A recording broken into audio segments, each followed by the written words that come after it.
you need to be bold enough to realize that you will make money. Everybody makes money in that. To reject 80% of your market and focus only on 20% of the market, you need boldness, obviously.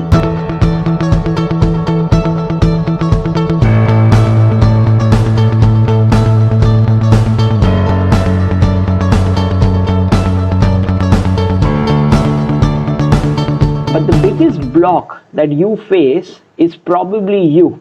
Okay, that discipline, that ability to consistently act over and over again, which is why I don't personally believe in intelligence being the most important thing. I think it's the ability to act which is the most important thing. So today's session, I want you to take notes. I want you to apply the session because we're going to talk about marketing and sales. And you can measure that by seeing the results in your business starting from today. So let's introduce our guest for the day. Our guest for the day has been a speaker, a coach for companies across India for the last 20 years. He's going to bring all that information to you today. He is an IIM Lucknow alumni and he was the top of the class, okay, when he was studying.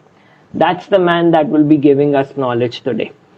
He's an author of two, not one, two best-selling books on Amazon called The Marketing Success Formula and Shifting Gears, and we'll be talking about one of those books today. But he's known as the marketing evangelist by the marketing and sales community, and he likes to call himself an outsourced chief marketing officer for your company if you're aiming to grow your marketing and sales. So please help me welcome Mr. Rajesh Srinivasan, who will be with us helping all of us as entrepreneurs, no matter where you're watching, okay, get our sales and get our marketing on track. How are you doing today? I'm doing great. How are you? And thanks for joining us. Yeah, doing really well. Thank you so much. I'm really excited. Yes, I'm super excited. I'm super excited because I want to use the information, and that's the aim that I think all entrepreneurs have. We all will be taking notes as you speak. So let's get into it. Before we come to the book, which is the main crux of our discussion today, let's set the tone. I want your point of view, and you can be open, you can be blunt, because these guys need to know the truth. What is the importance if I'm an entrepreneur, right? Which means that I may just have thought of an idea today that I'm going to get into business, or I may be in business for some years with a small team struggling. What is the importance, according to you, of marketing and sales in my life as an entrepreneur? Peter Drucker, the famous management guru, once said, there are only two main functions in an organization. It's nothing but marketing and innovation. All the other functions, yes, it has its own importance, but it has to support these two primary functions. When I say marketing, it includes marketing, sales, and CRM, and innovation. Two main critical functions of an organization. So when it comes to marketing, sales, or how it can help you as an entrepreneur to grow your organization. Number one, as a business, we have a product or service to sell. Marketing can help you to identify who your customers are. We call it as ideal customer profile. If you identify who your customer profile is, who can be an ideal fit for your product, that is the beginning point of any marketing strategy. So that is number one. You have to find your ideal market. We call it as 3M. First M is your market. Second M is your message. You have a product. How compelling you convert that product into a story, a good message which can resonate with that market. So first one is market. Second one is message. Third one is simple, media. So now you know who your market is. Now you have a good message or value proposition to them. Third, you need to find out ideal media or channels to reach out to them. You don't, to succeed in marketing, you don't need to know too many things. Just three important parameters. We call it as Okay. 3M in direct marketing. Your market, Okay. Wow. message, medium. If you have a fit in Okay. all these three things, your marketing ideally attracts, start getting qualified prospects into your business, then it becomes easy for your sales folks to convert all these prospects because they are your ideal customers. Your product or service resonates with them, and you have identified the right media to reach them out.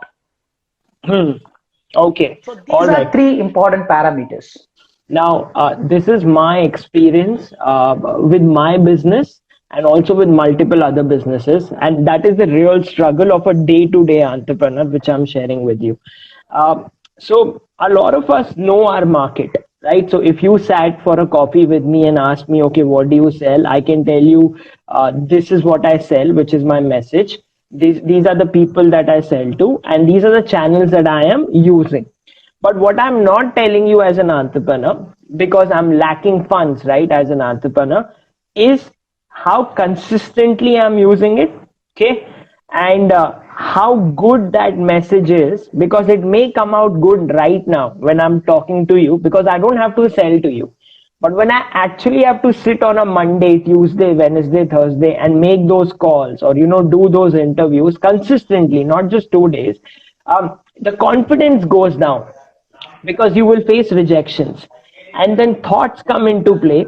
So 2 months down the line the market changes. So I as an entrepreneur, and when I say I represent a community, start thinking maybe I'm not catering to the right market. Okay, maybe my message is not refined, maybe I'm not using the right media, and then I start thinking too much. And in that thinking, there is never a right day and time to present what I have today, okay, to sell. So, according to you, if as an entrepreneur I have a market, okay, it may not be the best, I have a message and I have a media that I'm using, how important is taking action on a good market, message, and media versus a great one? Because the great one will never be there, right? There will always be evolution.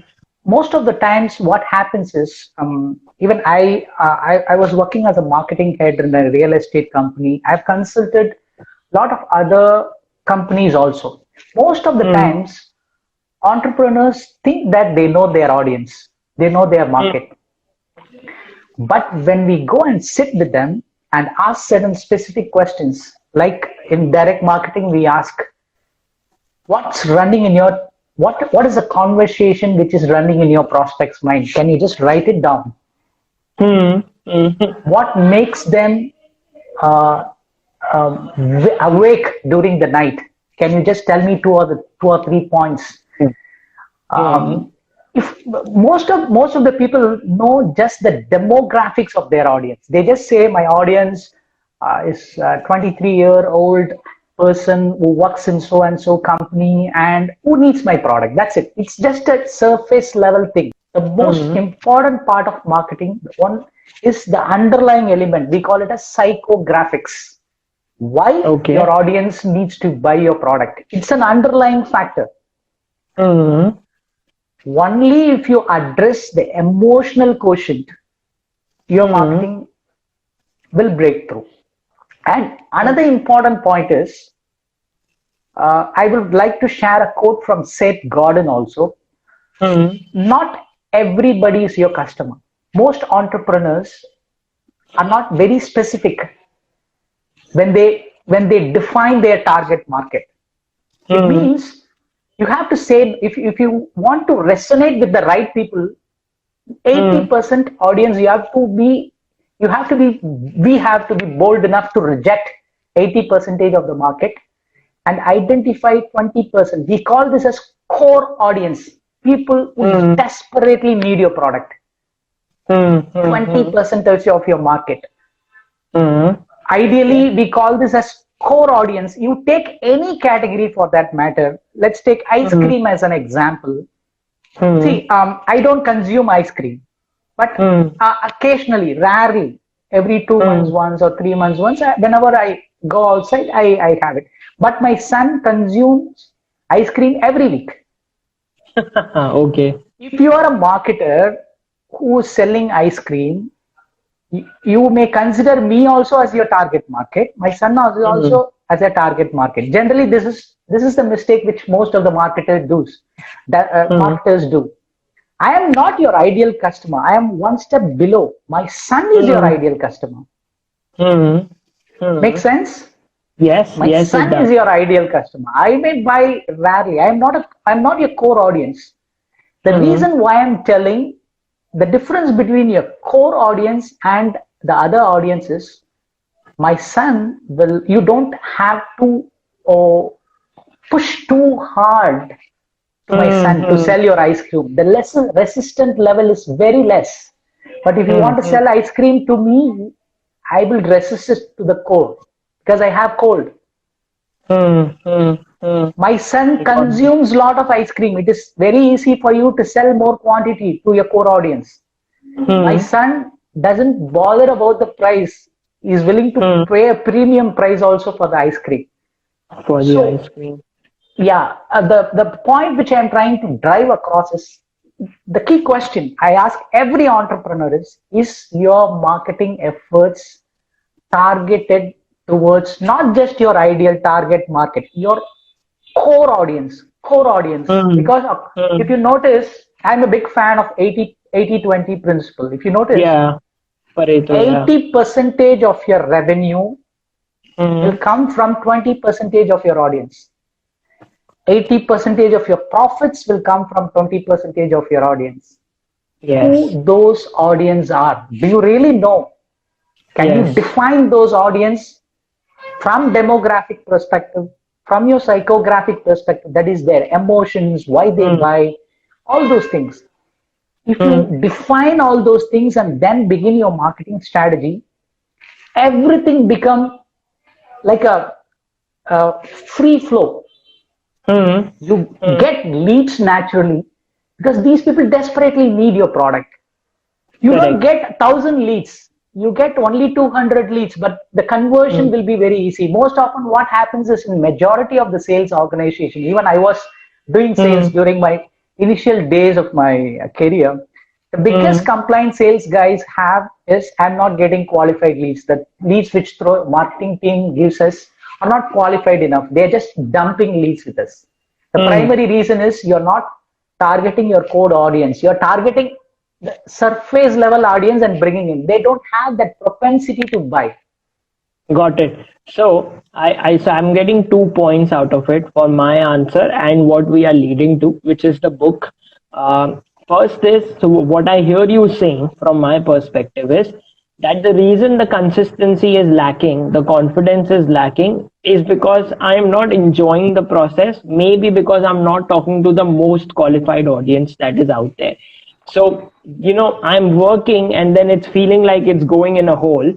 And if this wasn't the case, like the resistance was lower from a customer and they were willing to hear me out, that confidence will automatically be high. So that's one thing I hear you saying. Second thing is, let's say for a moment that I have figured that out. When I say let's say the community has figured a part of it out. Okay, they are through that process. So how important is action and why does that happen? And then let's, just kind of get into the book so that we can utilize the lessons to improve ourselves. Because if we don't, answer this question, any information that they get today, which is super powerful, they will not use it. It's an issue of mindset. So, Mm-hmm. so I know that this is my core audience, that is my market. Then I have to, right, as you said, consistently focus my marketing message, media, everything to that one particular audience. That is, focus is the number one principle. Mm-hmm. Second, what happens is in the minds of not just for entrepreneurs, in the human mind is our mind will not simplify things. Our mind tend to complicate things. That is the nature of our mind. When I say that, Why?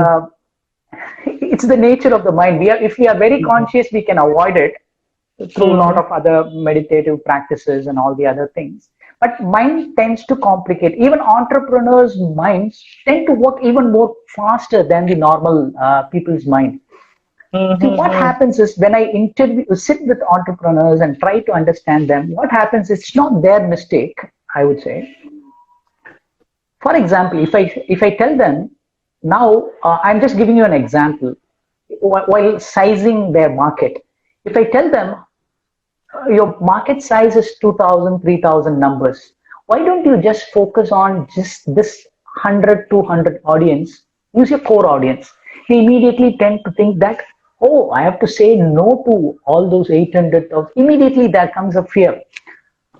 To be specific, to say no, you have to be bold. That is what I would Mm-hmm. suggest or recommend.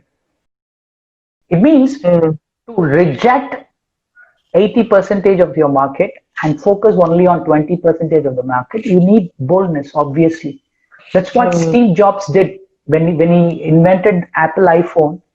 Even today, Apple doesn't focus the entire market. They only focus on their core audience. Core audience. Mm-hmm. People will stand in the queue 20%. and buy. Mm-hmm. They clearly communicate in everything that this product is not for everybody. This product is definitely not for it. They reject 80 percentage of the market. They sell only less volume when compared to Samsung, but they are the biggest brand. They are the second most profitable brand in the world. They don't spend huge money on advertising because their audience have a lot of YouTube channels. They create content for Apple. So Mm-hmm. it's a question of how we are how it's the question of focus.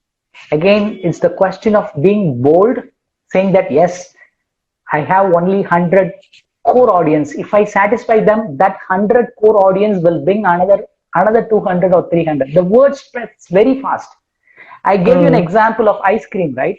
My son, after Mm-hmm. eating the ice cream, he posts about that ice cream, where he ate ice cream in Instagram.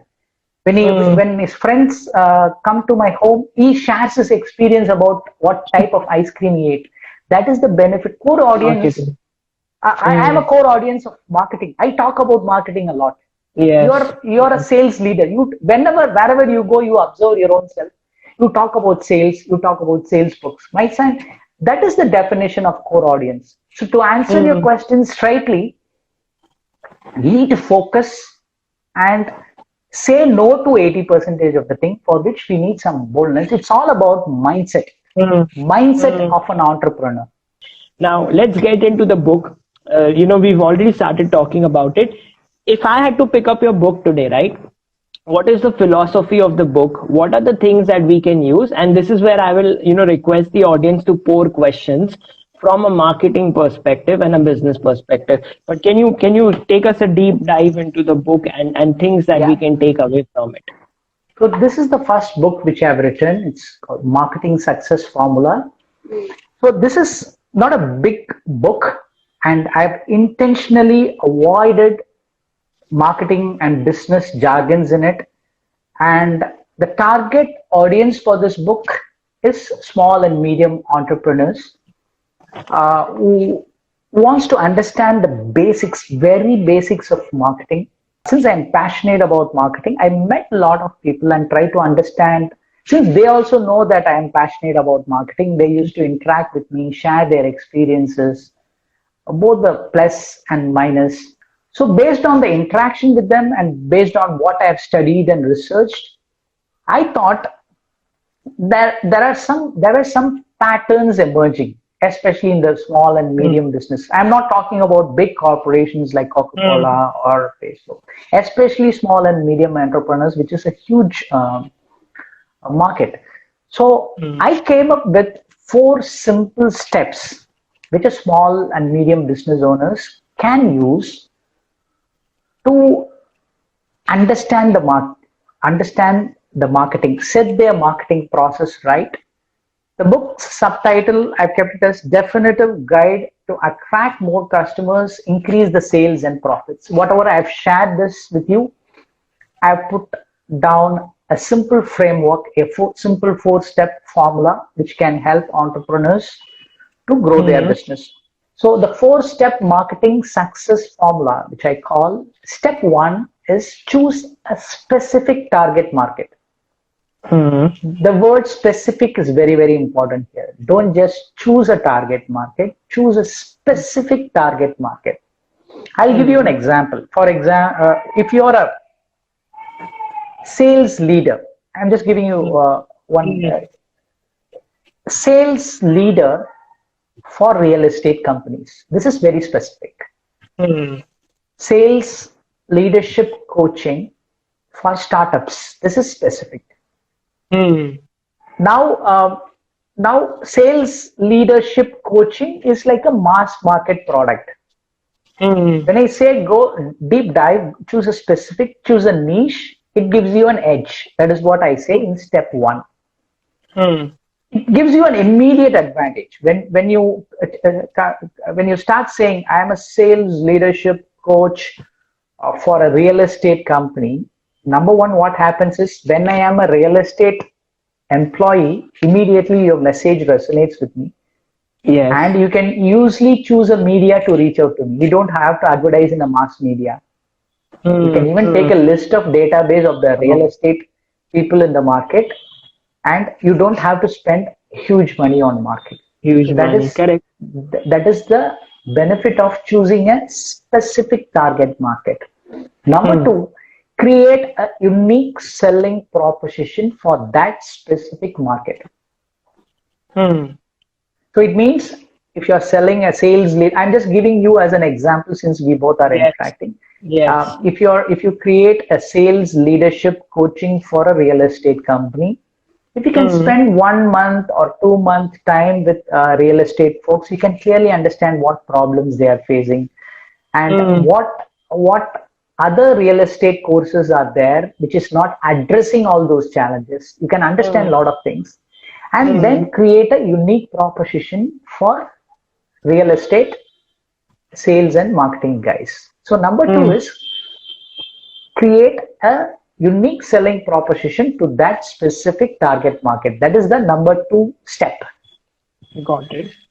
Number three, choose the right media to show your marketing message to your ideal market. Now here we are combining all the first, second and third step. Now for step one, you have identified a specific market, that is real estate sales coaching. Number two, you have a good sales course for real estate marketers. That is your unique value proposition. Now, third one is you choose a right media to reach out to your specific target market and show your value proposition to them. I'll give you an example.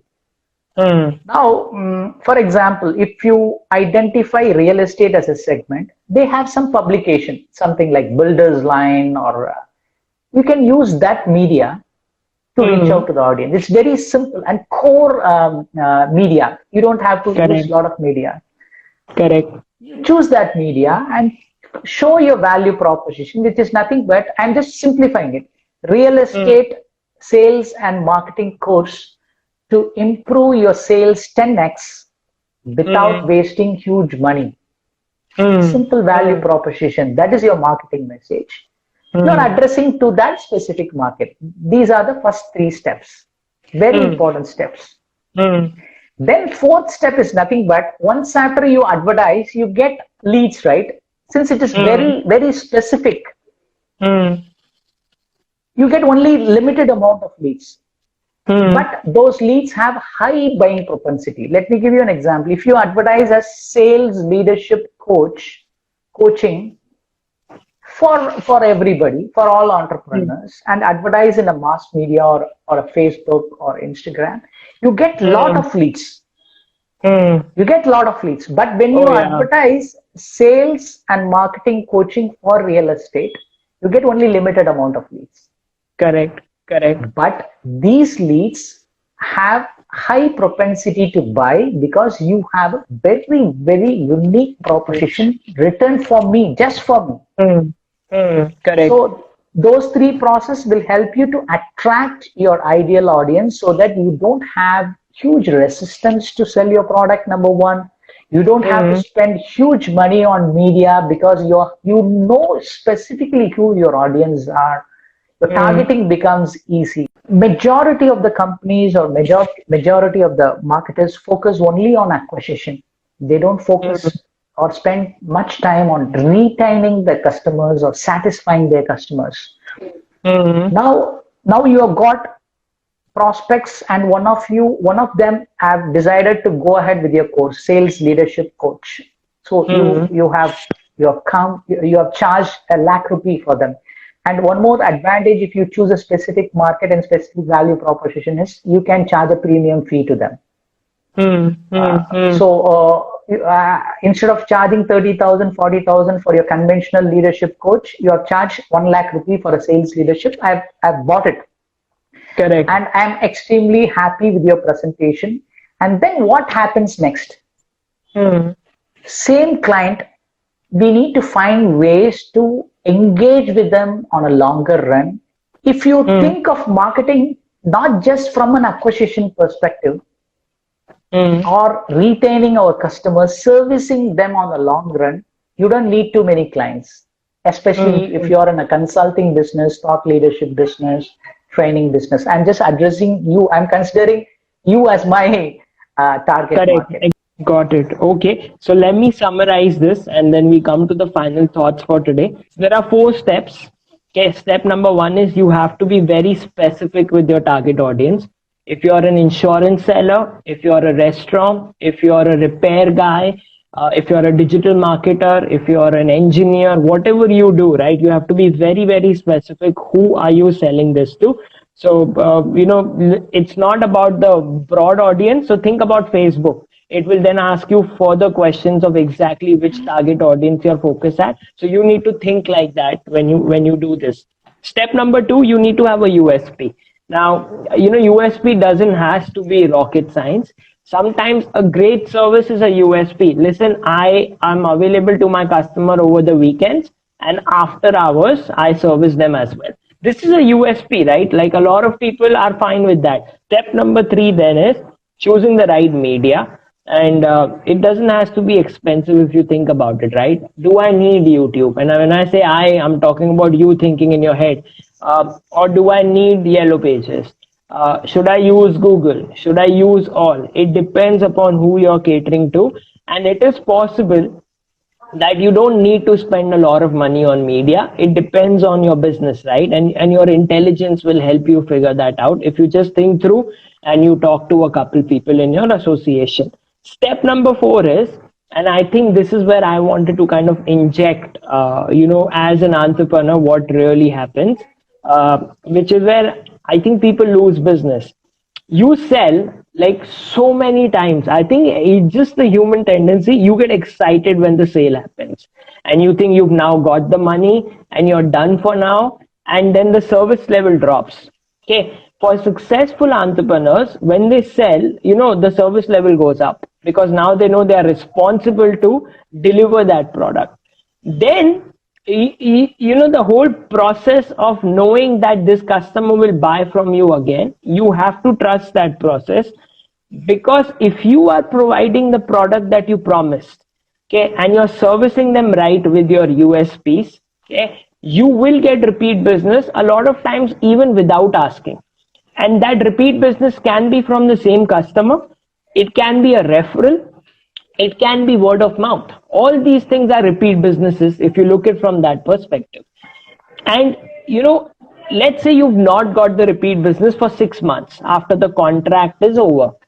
Just giving them a call and being in touch, not just because it's about sales, it's just the right practice to do because you're building your brand, is a very good activity because they will remember you. And it can just be like, how are you doing?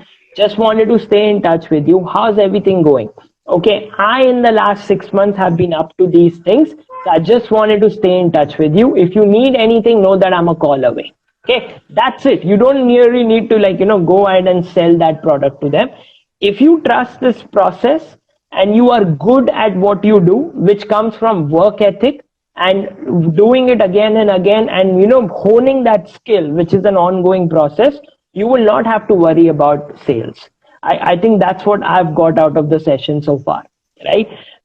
Now, can you please summarize the session let's say you had not me, you had 100 people sitting in front of you right now. What would you want to leave us with? Like, what would be your last message? If you, as a marketer or an entrepreneur, you don't have to know too many things. My mentor used to tell me, you don't have to be, Rajesh, you don't have to be good at 1283 things. That is the fundamental premise of me writing this book and doing consulting work.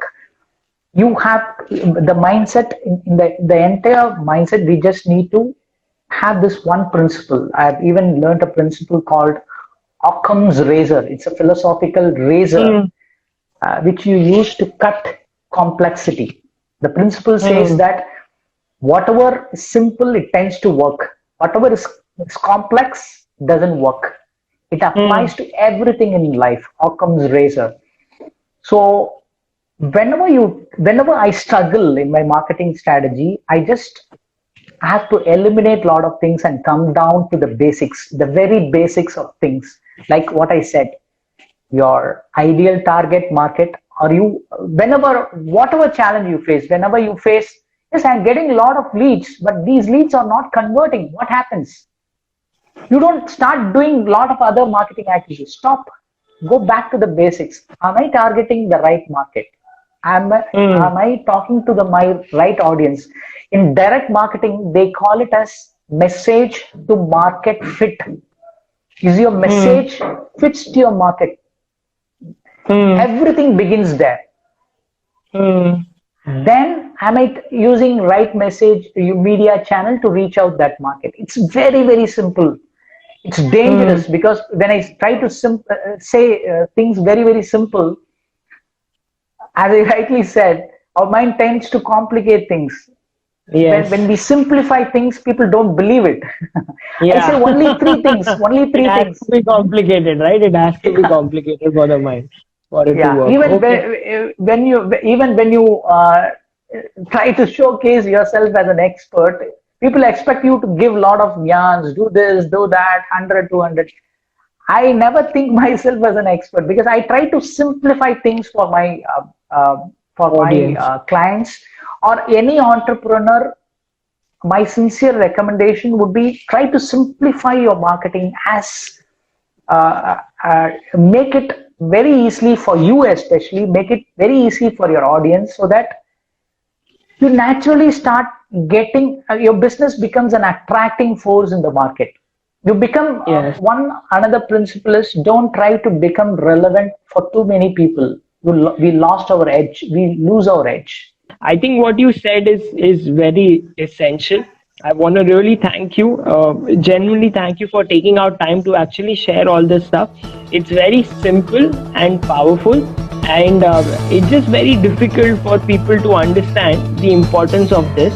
Because if your eventual goal is to be successful, I think you can achieve this, by just following what you said. Learning continues, but if you use this, I think you can get success.